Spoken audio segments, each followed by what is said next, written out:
All right, here we go. The next section. This is video 5.2, derivatives of exponential functions. So this should be on about page 251 of your workbook.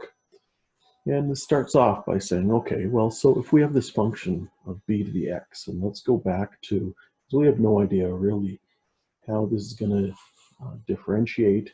So we saw this last semester in 30-1, this whole idea of an exponential function. We know what b to the x looks like. It's a growth or decay function.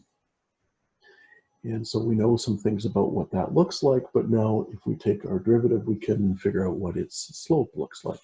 This starts off with our going back to first principles for our derivative. And first principles says we're going to take the limit as h goes to 0 of f of x plus h minus f of x all over h. What we would normally get when we start with this is we're going to have 0 over 0. So we have to push this further and algebraically try to get it to the point where we can see what this looks like. All right, so let's go ahead with this. This starts off with our derivative ends up being limit as b to the x plus h minus b to the x all divided by h. Now, if we think about this for a second, that b to the x plus h, what that really means is that just means b to the x times b to the h. So we can break that apart and actually common factor this out. And if we do this, the x common factoring out leaves me behind with b to the h minus 1 all over h. Now, what it says here in this box, there's note saying that once we've factored b to the x out from that, it has no bearing on this limit, this factor of b to the x that is right here. This has no bearing whatsoever on this limit, and so we can actually factor that out, or, well, it's not really factored. Yeah, I suppose it is, because it is still going to be multiplying. So b to the x times the limit as h goes to 0 of b to the h minus 1 over h. Now, so that's all fine and good. Normally what we were doing with first principles is we want to get it to the point where it's not going to be 0 over 0. This denominator is going to the 0, and the numerator, when h goes to 0, this goes to b to the 0, which is getting closer to 1. Subtract 1 means the numerator is 0, so it still ends up being this 0 over 0 situation. So we have to do something more with this. All right, so we're going to come back to that in a second here. This starts off by saying, okay, well, what does it look like if b is equal to 2 and if b is equal to 3? And so this asks you to jump on your calculator and let's evaluate this. And if b is 2, and it gives us these different values of h. H is 0.1, h is 0.01, h is 0.0001. So we're going to try to get closer and closer to an h value of 0, and let's see what this behaves like. When our base is 2, this becomes 0.6956. And when h is 0.001, this is getting 0.06933. And then our last step here, when we have 0.0001, this is tending towards 0.69314.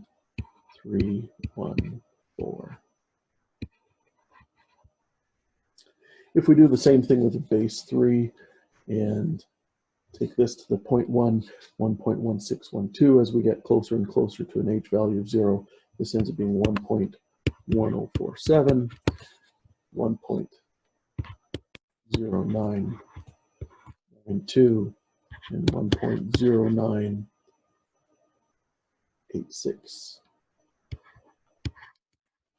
Now, in both of these situations, although we're really finding that it is tending to, it's getting to some sort of resolution.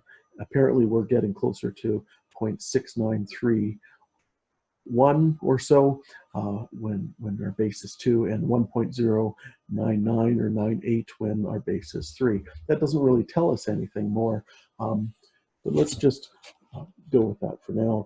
Let's just make note of this, that this is approximately equal to 0.69314, and when our base is 3, we have 1.0986. And let's just leave it at that. These are limits, so we could evaluate to more and more decimal places, and we would be getting to resolve on something. But what that something ends up being is still a little bit of a mystery. But what we're going to do is we're going to use that, and we're going to use the fact that when we take our limit as h goes to 0, then b to the x times this limit as h goes to 0 becomes b to the x, or 2 to the x. In this case, if we have our first derivative of 2 to the x, then that 2 to the x comes out front, and then this is 2 to the x multiplied by 0.69314. When we do this with 3 to the x, then by first principles, what we saw above, that 3 to the x comes outside of our limit, and it's now going to be 3 to the x times 1.0986, and so on. So what we have to notice is if we take this natural logarithm of 2, and so remember that all that this was yesterday in the last section was, this ends up just being the logarithm of 2 that has a base of e. And so we normally wouldn't write that. We would normally call this natural log of 2. So it's just this very special number of a base. It just ends up being the logarithm of 2 base 2.718 or so. But we're not going to use that. We're going to use your ln button on your calculator, or ln. And if you do that, if you hit ln 2, then you'll notice that ln 2 is approximately equal to this 0.69314. So what we end up with is that the derivative d dx of 2 to the x is going to be equal to, well, that 2 to the x written out front times natural log 2, or ln 2. We notice that d dx of 3 to the x ends up being 3 to the x comes out front, natural log 3. In general, on the next page, it says, all right, so in general, what we have is we have d dx of bx is going to be equal to b to the x times ln b.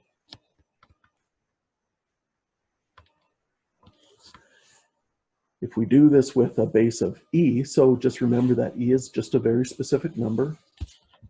E is 2.71828. It's an irrational number, somewhere in between 2.5 and 3. And so if we do this, this just ends up being e to the x.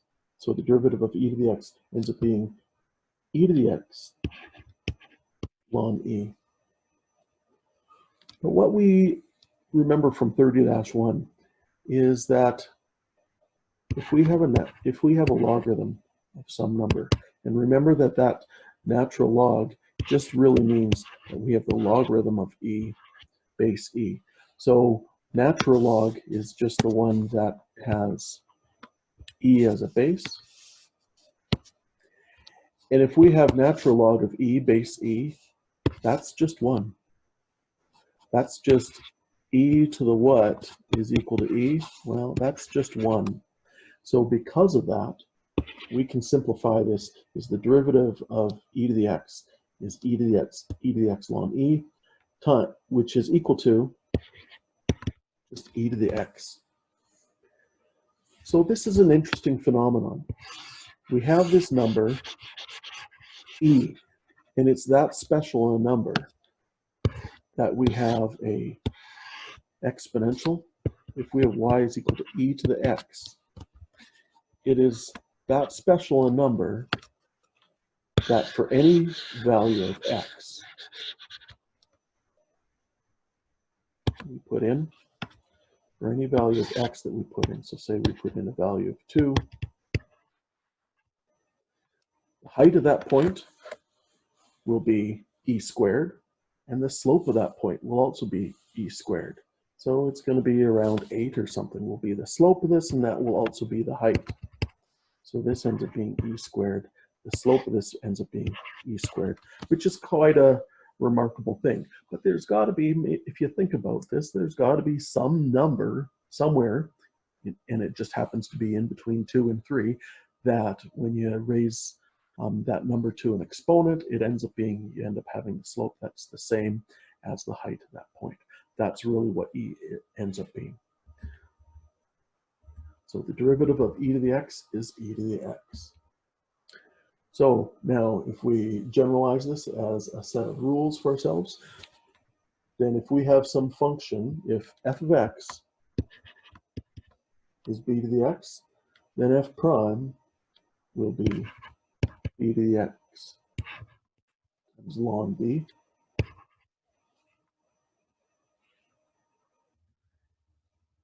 If we have an exponential function with a base of e, if f of x is e to the x, then f prime of x is also e to the x.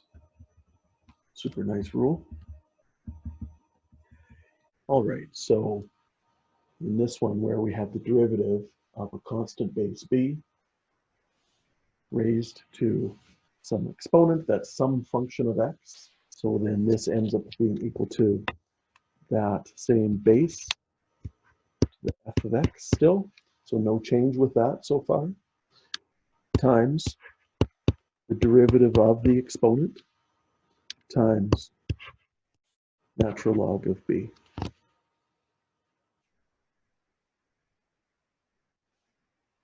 Now, some places you see that technically it should be natural log of absolute b,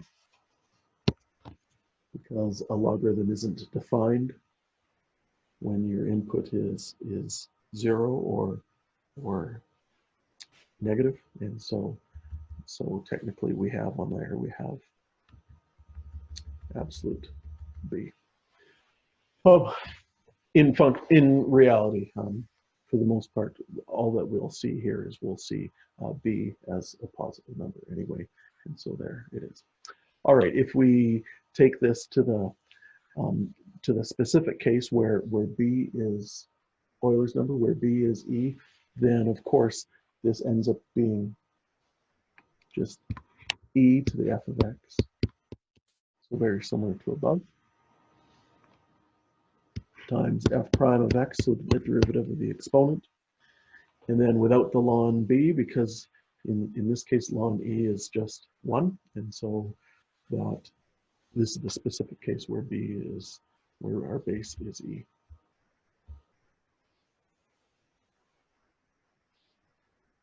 All right, so a few examples.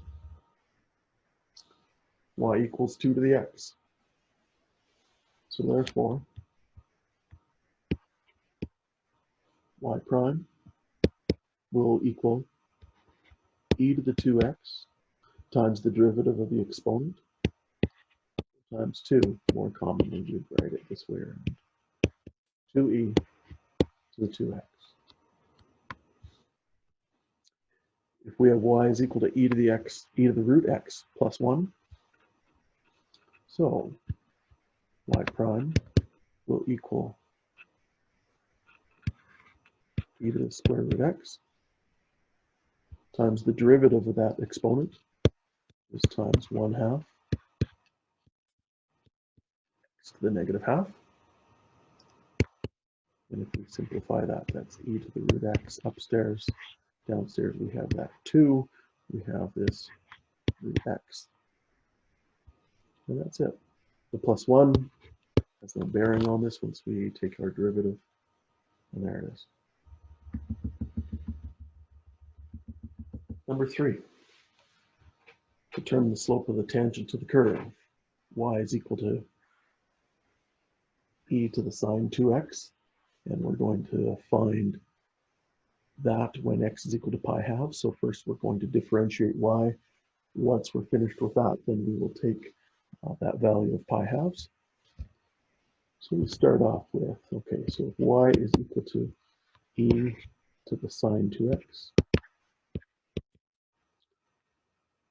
so y prime equals e to the sine 2x, no change, times the derivative of the exponent. The derivative of sine is cos, but it's sine 2x, so then we'll bear with me for a second. So here it's cos 2x is your derivative of sine, and then through chain rule, now we need the derivative of the inside. Normally we would write this out front of this.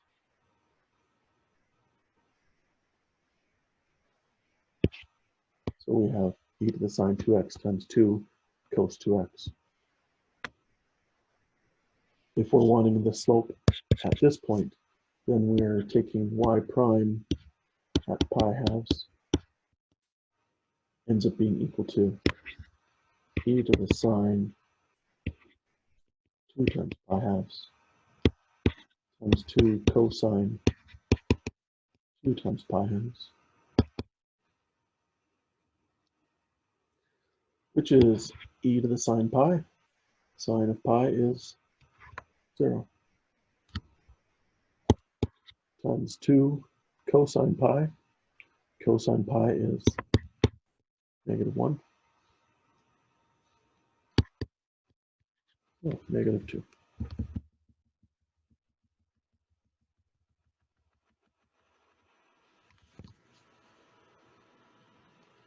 So y prime for e, storing 2 times e to the x squared over 1 minus e to the x. So we need quotient rule here. If we think of your numerator as f and your denominator as g, as these two functions, so y prime is equal to, so the derivative of the top ends up being 2 e to the x squared times the derivative of that exponent, which is times 2x. This is now multiplied by denominator, x. We are going to subtract, the same, 2e to the x squared times the derivative of 1 minus e to the x, negative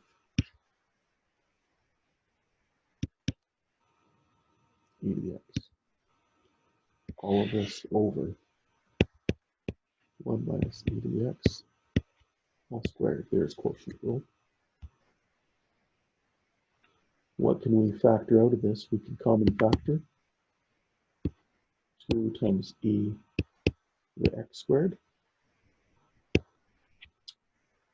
When I common factor that out, this ends up being 2x 1 minus e to the x. And then we're minusing negative plus e to the x.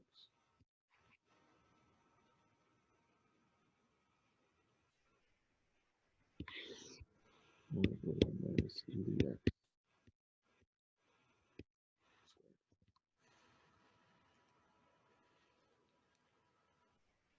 We could distribute that, that bracket in the exponent. I don't know how necessary that would be. 2x minus 2x e to the x e to the x. 1 minus e to the x all squared. So not really pretty, but manageable if we go through this slowly. Number 5. Determine y prime for y is equal to 2y e to the x squared plus 4x cubed. So we're going to have some implicit differentiation with this. Remember that whenever we are differentiating our y variable, we have to kick out a dy dx, or in this case, we can just call it y prime.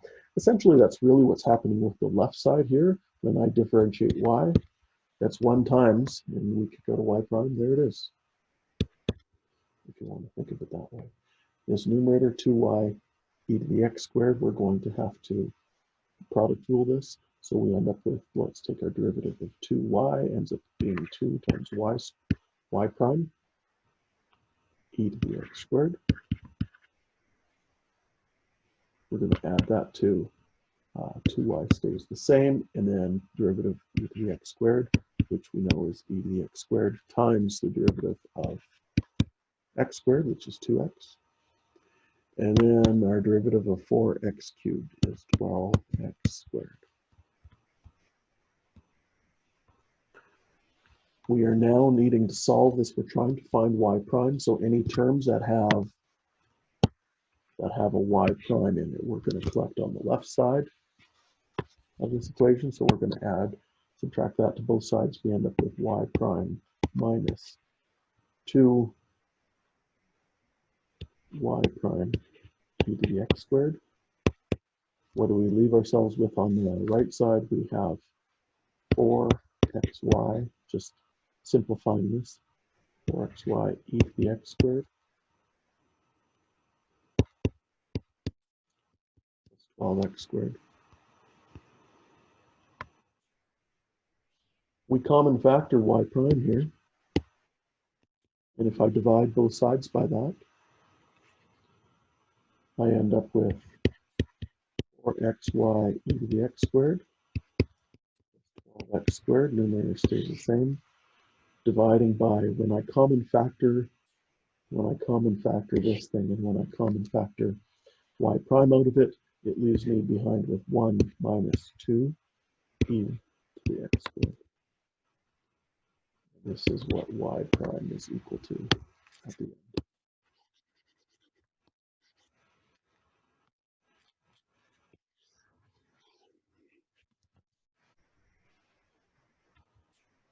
And so that's it. And good luck with this. Any questions, please feel free to ask.